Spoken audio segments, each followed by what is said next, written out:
qui all'hangar del Cansiglio, al nuovo hangar del Cansiglio, per vedere anche un po' la biomassa forestale e come può essere gestita. Una delle modalità può essere quella di utilizzare anche il bosco per produzione di energia termica ed elettrica, quindi la biomassa può essere un utilizzo consapevole. Ecco, io credo che la tecnologia di questi impianti sempre più evoluta e quindi la riduzione delle emissioni in atmosfera, unita al servizio che viene svolto dal recupero di questa quantità di legno che non può essere utilizzato per motivi strutturali, unito alla produzione di energia e quindi a un beneficio diretto con ricaduta diretta sui cittadini, credo che possa essere una strada da perseguire. 10 giorni fa c'è stato un disastro incredibile in questa regione. Ma la situazione è molto impressionante perché abbiamo avuto un numero di schianti irrilevantissimo.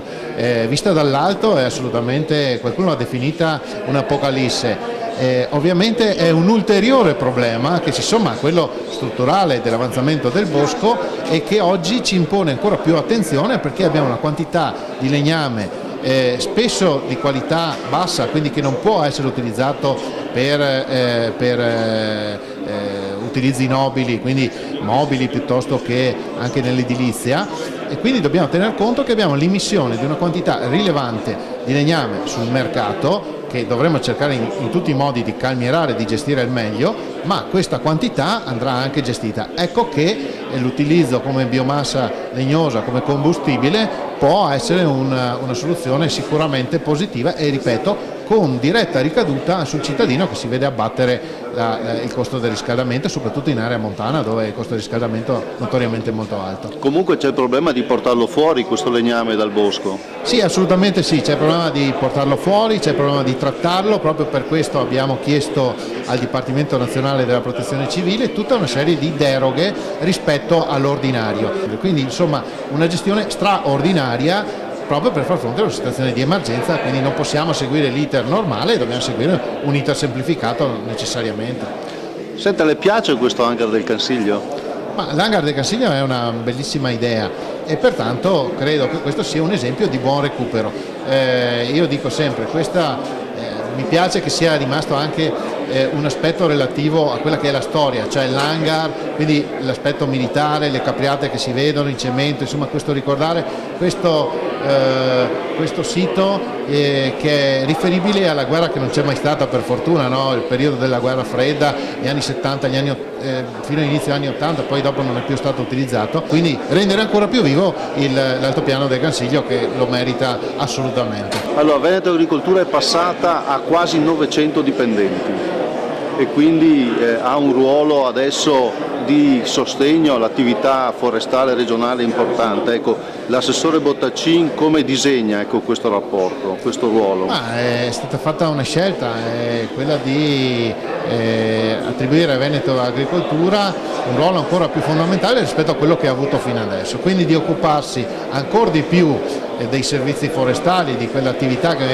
venivano già svolte dai servizi forestali, diventa quindi ancora più protagonista. Quali sono gli obiettivi? Tutela del territorio. Tutela del territorio vuol dire pulizia del bosco, ma vuol dire anche interventi relativi alla mitigazione del rischio idraulico e geologico. E questo è quello che è stato fatto anche negli anni scorsi, tanto è vero che l'evento che è accaduto tra fine ottobre e inizio novembre in questa provincia ha avuto un esito sicuramente meno devastante di quello che è stato nel 66. Ecco, questi interventi assorbono l'urto della furia della natura per preservare i centri abitati, le abitazioni. Ovviamente sono state danneggiate e quindi dobbiamo ripristinarle, quindi la grande sfida è quella di ripristinare queste opere e di farne ulteriori di nuove. Lei è venuto qui quest'oggi perché le interessa l'esperienza del teleriscaldamento a biomassa, perché in Italia non è così dappertutto. Sì, è un'esperienza importante che in alcune zone dell'Italia viene attuata, penso alla Lombardia, penso che ci sia grande opportunità di sviluppo anche in altre regioni, il Veneto in primis, e quindi la prima presenza qui è anche per testimoniare un'attenzione particolare del Ministero su questo tipo di tema. Ecco, ma avete dei progetti in questo senso?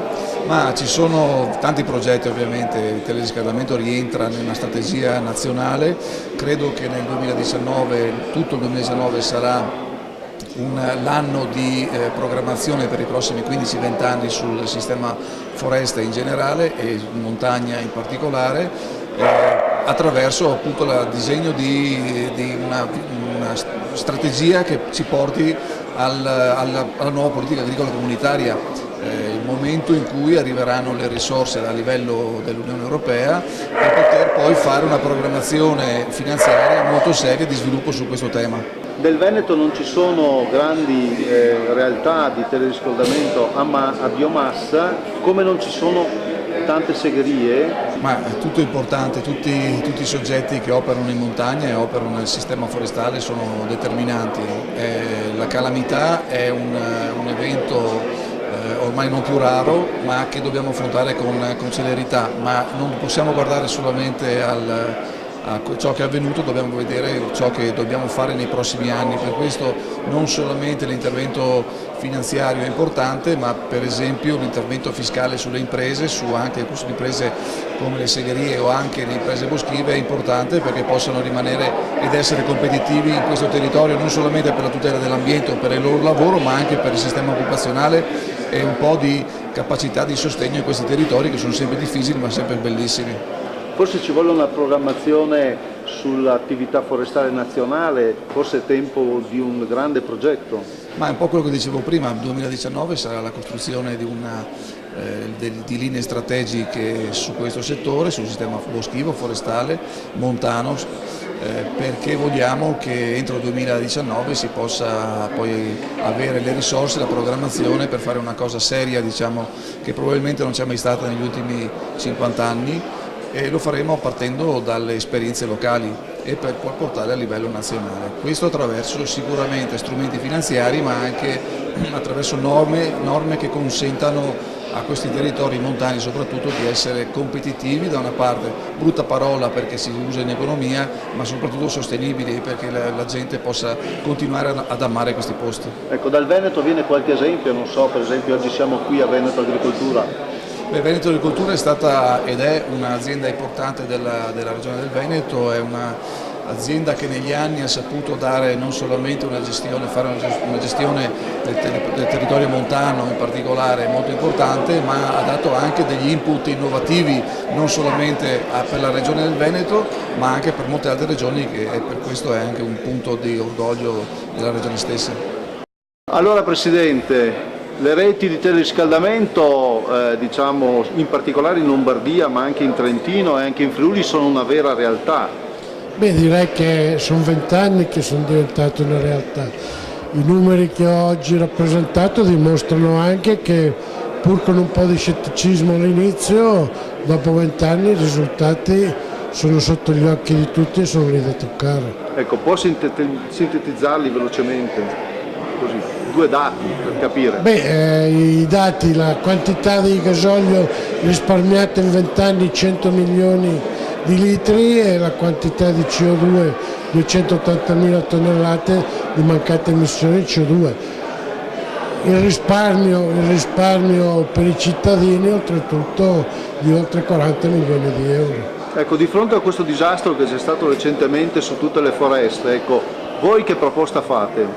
Beh, noi è anni che continuiamo a dire, noi riteniamo che la realizzazione di questi impianti in zone di montagna, piccoli impianti, 4, 5, massimo 10 megawatt termici, molto legati al territorio dove ci sono le piante, dove ci sono gli alberi, è follia non pensarci, non attuarli.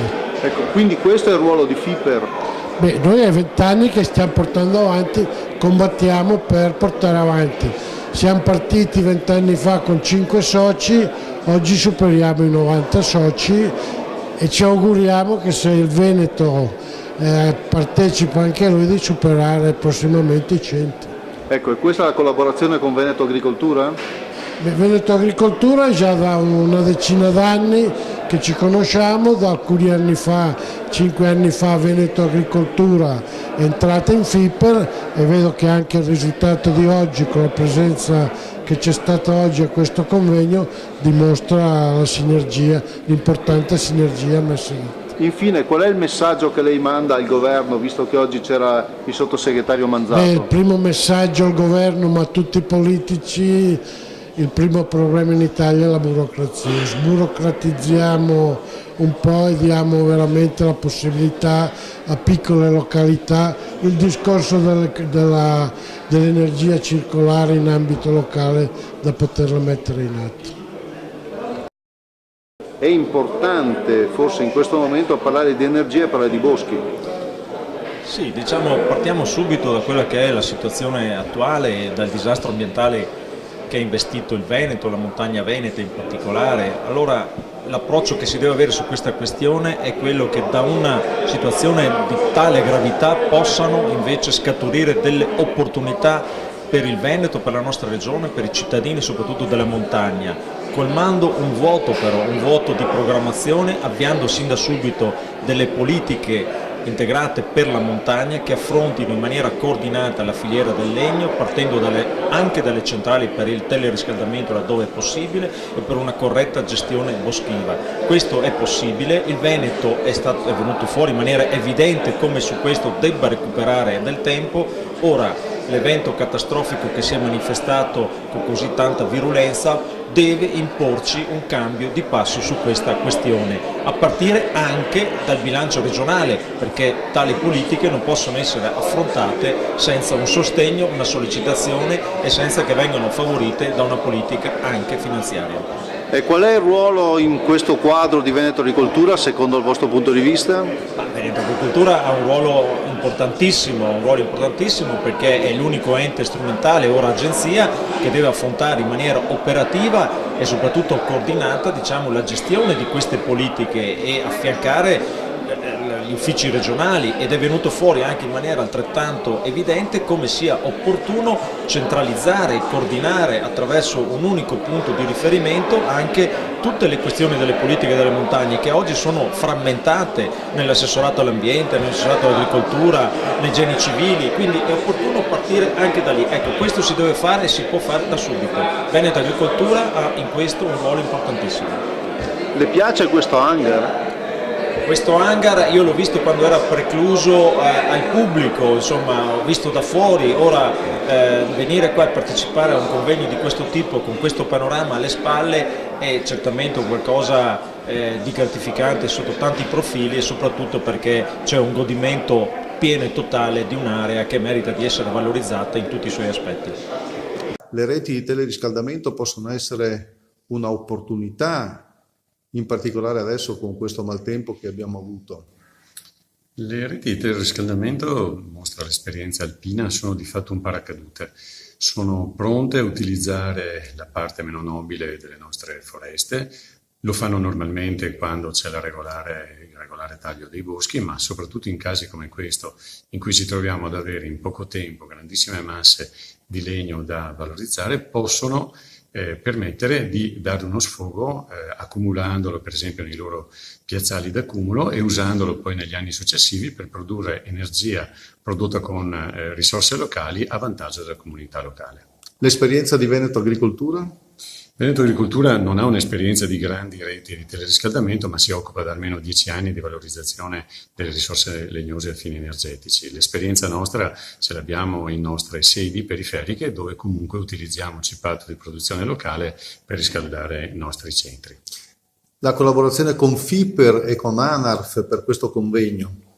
Sì, questo è nato da collaborazione che ormai va avanti da molti anni. Veneto Agricoltura fa parte ufficialmente di FIPER, siede nel consiglio di FIPER e da tempo si pensava di organizzare un momento di confronto soprattutto per il Veneto, regione che per varie ragioni negli ultimi anni non ha visto uno sviluppo delle reti di teleriscaldamento analogo a quello che possiamo vedere per esempio nella vicina provincia di Bolzano, di Trento, in Lombardia, in Friuli Venezia Giulia. Quindi lo scopo dell'incontro era quello di mostrare dei buoni esempi, delle pratiche virtuose già ampiamente studiate e analizzate da tutti i punti di vista tecnico, ambientale, economico e trarne spunto per iniziative da diffondere nel nostro territorio.